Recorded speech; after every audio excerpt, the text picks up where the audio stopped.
Hello, everyone, and welcome to another interview. Today, I have the honor of being joined by Mr. Samransi. He is a political leader from Cambodia who is now living in exile, I believe, in France. Mr. Ransi, thank you so much for giving me the time today. I would love to ask you so much about your life. I know you've done quite a lot, but I'm going to focus our conversation mostly today on the Thailand-Cambodia border conflict and how dictatorship is kind of playing its role. Yesterday, when I spoke to you, you told me that Hun Sen is caught in the trap of his own dictatorship. And I would love to hear you expand on that a bit and tell me more about what you think his current motives are. Because a lot of people are speculating, and I think that there's probably nobody that knows better than you because you've worked with him. So, hello everybody. Thank you, Matt, for inviting me to have this interview with you. I am very happy to answer your question about the current situation in Cambodia. Cambodia is under a dictatorship for over 40 years. It is not only a one-party system. It is a one-man system. Hun Sen does everything himself. Therefore, Hun Sen cannot afford to have any liberalization of his system. He is caught in his system because if he allows freedom of expression, demonstration, etc., I think his regime would collapse. The same with the free and fair elections. All the elections we have seen in Cambodia over the last 30 years have been manipulated, except the one organized by the United Nations in 1993 when Hun Sen and his party lost the election. But if there were any real, genuine, free and fair election, he would lose again, I am sure, and the Cambodian people know it. That said, being that he's a one-person leader, as you described, a one-man system, what do you think that his current motives are involving the current border conflict between Thailand and Cambodia? Hun Sen's only motive, I would say dominant motive, is to cling on to power. He would do anything to remain in power, because if he loses power, he would lose everything, especially impunity. He needs to ensure, through absolute power, he needs to ensure immunity for himself, because he has committed so many crimes during his long reign. So he cannot afford to step down. He has stepped down, but only nominally. He appointed his son Hun Manet, but actually Hun Sen is still behind the scene, pulling the strings, leading effectively the current regime in Phnom Penh. So what do you think that he stands to benefit from destabilizing relationship between Thailand and Cambodia? Of course, any dictator, big or small, because they face internal problems, they have to divert attention and to create external tension. This is the case with Hun Sen regarding the conflict with Thailand over the last few months. Yesterday, when we talked ahead of this conversation, we talked a bit about a couple of kind of almost like conspiracy theories, and I think that normally I won't address conspiracy, but I think that with you, because you've actually been inside of this machine, kind of, I'm just curious. You mentioned that there was the idea that there's political parties in Thailand that are potentially pushing or involved in helping Hun Sen to destabilize the situation between the two countries. And I'm wondering, can you elaborate on that? I think Hun Sen committed a big mistake. He wants to divide the Thai establishment, Thai political parties, but he failed. He was very mean in exposing the conversation he had with former Thai Prime Minister. But this is very mean. And he said he would reveal personal secret when he was in good relationship with Thaksin Shinawatra. But again, this is very mean. And actually, if I understand well, I see the Thai political parties, the Thai establishment unite against Hun Sen. So Hun Sen wants to interfere in Thai internal affairs, but it backfired against Hun Sen. He did win the last election, and then he handed down the power to his son, Hun Manet, as the now prime minister. And there's a lot of talk that Hun Manet had been abroad. I think he was educated abroad. And some people believe that Hun Manet is actually trying to potentially become more international for Cambodia. And that doesn't really work if you're a dictator, right?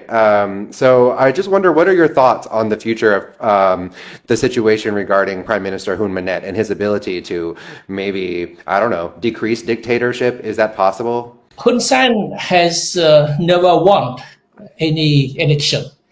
I mean, any real and genuine and free and fair election. He always manipulate the election through the National Election Committee, which is under his orders. Contrary to Thailand, Thailand, you have a very vibrant political life, but elections in Thailand are genuine. They are recognized by all parties, including opposition parties. But in Cambodia, either the opposition is just oppressed and cannot win any real election, or the opposition is just eliminated and is not allowed to take part in any election. So elections in Cambodia is meaningless, is worthless. This means that Hun Sen has no legitimacy. The Hun Sen regime has no legitimacy, whether with Hun Sen as a prime minister or with Hun Manet as a prime minister.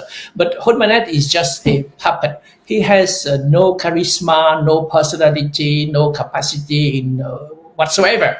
So actually, he is just doing what his father, the strong man, orders him to do. So we have to watch what Hun Sen wants, and giving his style, we can guess his move.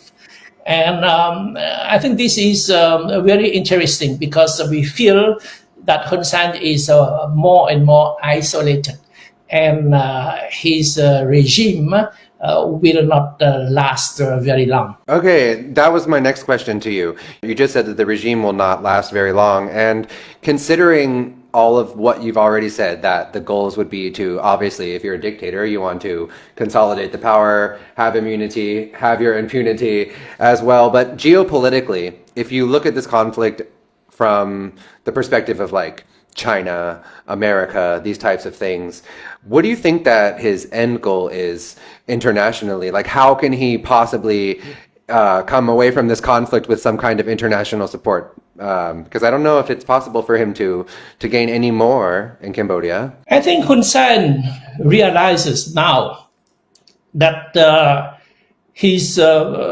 policy, especially foreign policy, is not working, because there is a big contradiction.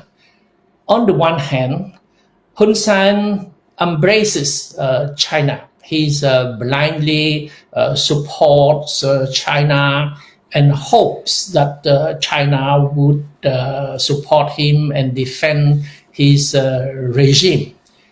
But on the other hand, Cambodia's economy and now diplomacy needs the West, especially the US.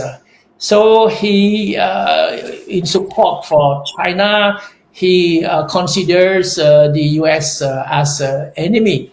But the US is the biggest export market for Cambodia. Without the US market, Cambodia's industry, especially the garment industry, would collapse, and the whole economy would collapse. And we can see recently how Hun Sen needs the intervention of the US, especially Donald Trump, to impose a ceasefire with Thailand, because without this ceasefire, I think the Hun Sen regime would collapse.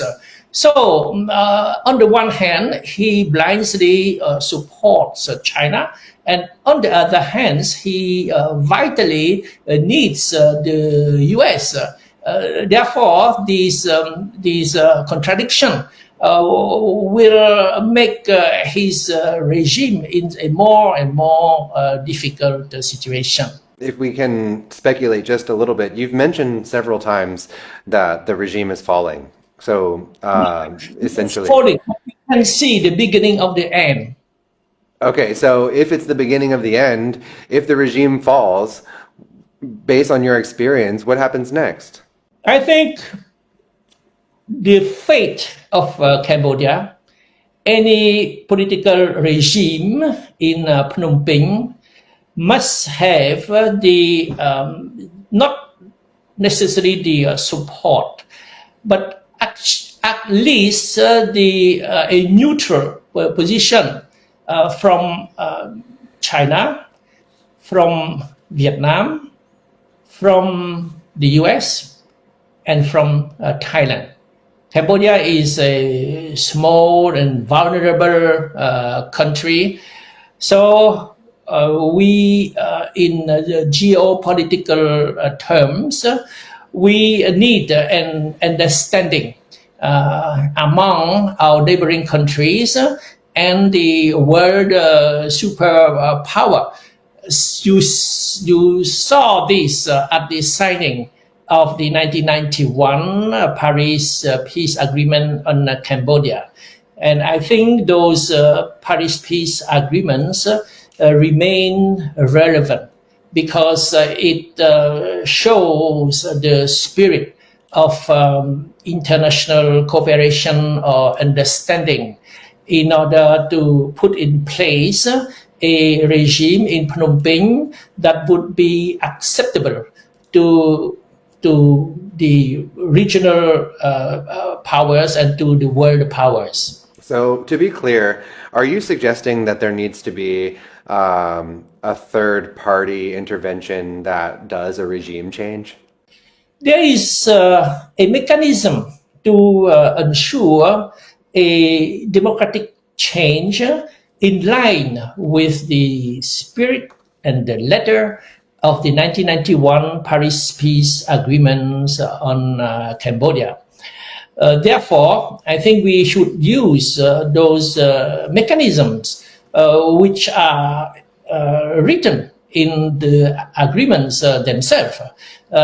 Cambodia should ask the United Nations and the two co-chairs of the international conference, the Paris International Conference on Cambodia, to reconvene these international conference so that all involved parties, directly or indirectly, could meet and apply fully and genuinely apply implement the Paris Peace Agreement on Cambodia. I think this is the only way to ensure a real and lasting peace in the region. Do you think that in this situation, for example, today, they had a meeting at the border, and it seems that they have come to an 11-point agreement that perhaps things can de-escalate in a more stabilized way. But do you believe that Hun Sen will really let this end? No, I think the border dispute is only one issue among many other issues. The real issue is financial, because Hun Sen can not support. Actually, he is opposed to Thailand's crackdown on the Chinese mafia that is operating along the Thai-Cambodia borders. The very survival of the Hun Sen regime depends on revenues that the Chinese mafia provide to the ruling party and to the Hun Sen family. So Hun Sen react against Thai authorities. Any government in Thailand who would want to crack down on those criminal activities. Actually, the Hun Sen regime is closely associated with the organized crime. If you fight against organized crime, then you fight against Hun Sen indirectly, and Hun Sen would react as he has been reacting against Thailand. So in short, you think that he's not going to allow the ceasefire to take place? No, because he has to protect the organized crime along the Cambodia-Thai borders, and he needs to divert attention from internal problems that he is facing and cannot solve, divert to external border conflict with Thailand. But this is not the main issue. The main issue is the very survival of the Hun Sen regime. Okay, got it. And so now I'm going to move on to more about you. And I think that the issues that you faced and that you're still facing in exile, being in exile, is in the same kind of line that I'd like to communicate about journalism and media freedom and like kind of the long-term aspects of dictatorship, because most of the independent media has been stamped out. We both know that. And so what I want to know is, for the audience that doesn't know, in short, why are you in exile? I'm being forced to exile. My parliamentary immunity has been lifted on several occasions. I have been sentenced to life imprisonment, hundreds of years in prison, and one of my major crime was to defend the minority in Cambodia. I just suggest that we should respect the spirit of the UN Declaration on the indigenous, the right of the indigenous people. And for that, I was accused of treason and condemned and sentenced to life imprisonment.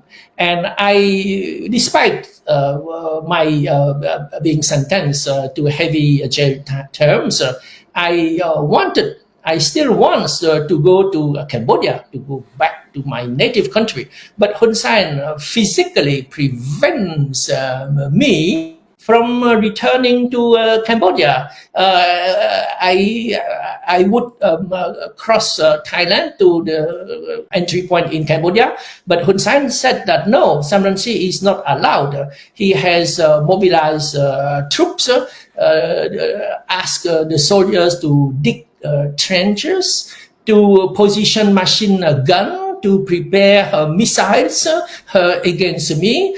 He would not only kill me, but kill the people who would be around me.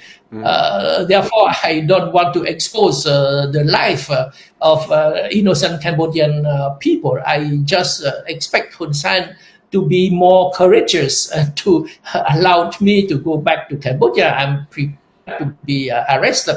But even so, Hun Sen fears my presence in Cambodia because he fears that my presence would trigger the population to rise up against his regime. Okay, so all of that said, being that you are in France, and all of those things are real threats, do you feel safe even in exile, or like, because there's a lot of talk that, you know, dictators are able to take care of people and things like from wherever. I mean, people have even told me that I will face consequences for speaking to you. And so I'm curious, do you feel safe in France?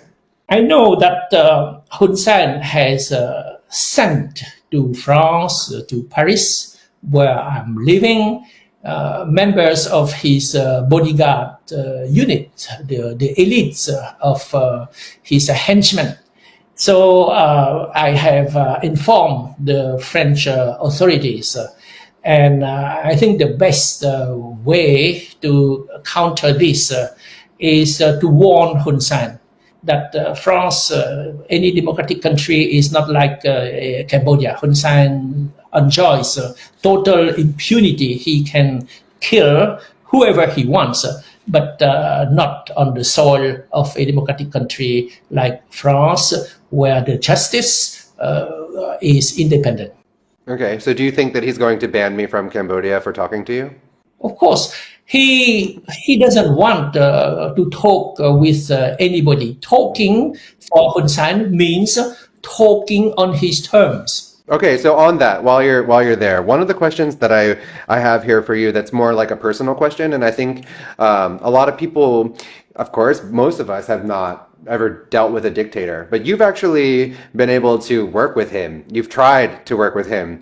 What is it really like to be around Hun Sen? It's clear that you couldn't end up successfully working with him. So if you could give us some insight into what it's like to be around a dictator, I think that would be very insightful. You asked me this question at the beginning of our talk. Oh, really? You quote me as saying that Hun Sen is a trap, is in his dictatorship. Because when you repress the people, when there is no decent voice, when the population, the general population hate you, you know that you cannot give freedom to the people, because the freedom for the people mean that the people would turn against the dictator. So he has to be more and more tougher and tougher against his own population. Because as I have already said, Hun Sen cannot afford to lose power, because by losing impunity, he would lose anything, not only his freedom, but even his life. If you look at Saddam Hussein, if you look at Gaddafi, Hun Sen is terrorized by the past, the history of Saddam Hussein and Muammar Gaddafi. So if you talk about Gaddafi in Phnom Penh, you will be in trouble. Therefore, we have to break this vicious circle.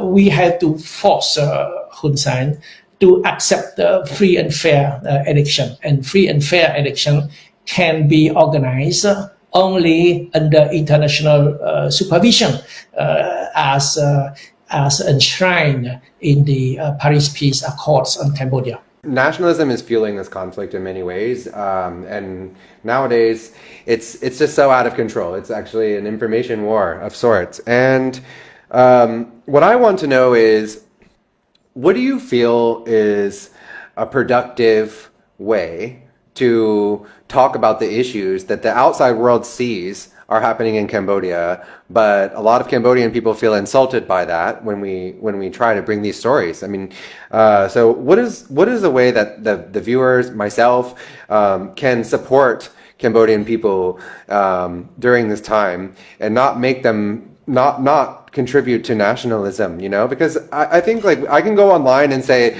Hun Sen's a dictator. I've done that, and Cambodian people come and defend him. and say that he made peace. You know what I mean? And they tell me not to rewrite their history, these things.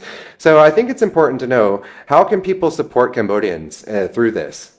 To help us understand the real causes of the tension between Cambodia and Thailand. In the current situation, the real cause is not a border issue. It's a financial issue that is associated with the survival of the Hun Sen regime. Hun Sen wants to hide the real cause of the tension with Thailand, but we have to open the eyes of those who have not seen the real cause of the issue, because in order to solve the issue, you have to understand what is the issue. And solving this issue is to crack down on the international crime that is supporting Hun Sen. The rest is mainly talks that Hun Sen want to exacerbate about the border conflict, etc. But we have to go to the root of the issue. The root of the issue is one, to really fight against the international crime. The second ways of achieving a real and lasting peace is the implementation, the reactivation of the Paris Peace Accord on Cambodia, signed in 1991 by all Cambodian neighboring countries, including Thailand, and by the five permanent members of the UN Security Council. Lastly, about you, I've spoken to some Cambodians about you and otherwise, and I also understand that you want to go home. I feel that, and you still seem to be quite popular there, and most people cannot envision you just going back and living there. So I want to know, if you go back, what will you do? First, to ensure the effective implementation of the Paris Peace Accord on Cambodia, which would lead to the organization of free and fair elections. I think we should let the Cambodian people decide on the destiny of Cambodia. This is the basis of democracy. We have to respect that. Okay, but you didn't answer the question. What would you do if you went back to Cambodia? Is to organize forces that would be in a position, whether in the form of a new government or a provisional authority, a coalition of forces, democratic progressive forces, and they exist in all political parties, to ensure the implementation of the Paris Peace Agreement on Cambodia. Okay, so to be clear, you want to be a politician again? There. Of course. Okay, so lastly, to end on a good note, for the Cambodian people who may be watching and may not be able to say what they mean or what they want, do you have any message for them? Don't lose hope. The Hun Sen regime will come to an end, inevitably. And the world is changing. Hun Sen's political survival is associated with the organized crime. The whole world will fight the organized crime. And by doing so, they will undermine the Hun Sen regime. And Hun Sen regime is more and more out of date. And his contradiction between the US and China, as I have pointed out, I think this contradiction is untenable. Therefore, Hun Sen regime will collapse under the weight of its own contradiction. So don't give up your hope, is what you're saying. Never. Believe in your country, believe in justice, believe in democracy. Okay, well, Mr. Samransi, thank you so much for your time. I really appreciate you coming on to my show today and sharing your insight. It's been a pleasure to have you, and I hope that we can keep in touch.